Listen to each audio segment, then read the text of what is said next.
Nous allons nous séparer. Comment épargner les enfants? Peut-être le moment de s'en séparer, non? Aujourd'hui, la séparation des parents concerne 3 millions d'enfants en France. 1. Les réactions les plus communes des enfants sont l'angoisse et l'anxiété. C'est normal, tout son environnement change.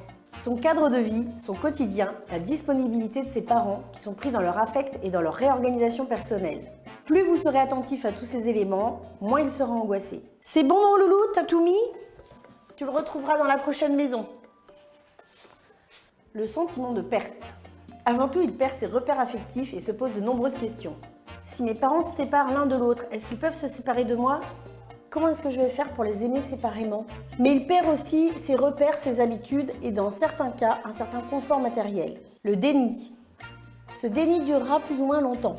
Pour que l'enfant accepte la réalité, il lui faut une annonce claire et une relation saine et sans ambiguïté entre ses parents après la séparation. Si des troubles psychiques ou comportementaux s'installent chez votre enfant, il risque de s'exprimer à l'école, car c'est l'endroit où la difficulté de penser s'exprimera. Parlez-en avec les enseignants. 2. Comment diminuer les risques pour l'enfant? L'équilibre dans votre communication. Vous devez trouver un équilibre entre ne pas donner assez d'informations à votre enfant sur ce qu'il se passe et en faire un confident en le surchargeant d'informations. Tu vois ma puce, ton père et moi, c'était plus ce que c'était au lit.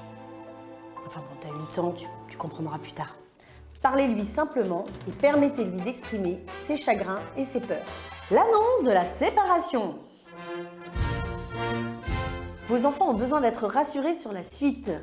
N'hésitez pas à leur dire plusieurs fois qu'ils n'y sont pour rien. Soyez clairs sur la différence entre l'amour parental et l'amour conjugal qui, lui, est terminé. Et surtout, ne craignez pas de vous excuser plusieurs fois pour ceux qu'ils vont subir. Votre vie amoureuse après la séparation. Après votre séparation, vous allez avoir envie de refaire votre vie ou de papillonner. Laissez votre enfant en dehors de votre vie d'adulte. Il a besoin de temps pour apaiser ses inquiétudes et accepter un nouvel arrivant. Votre conflit conjugal. Au début de votre séparation, vous êtes sur un schéma de dépendance hostile. Évitez de mêler vos enfants à vos conflits. Non, non, Poussin, ça me gêne pas que tu me parles de ton papa.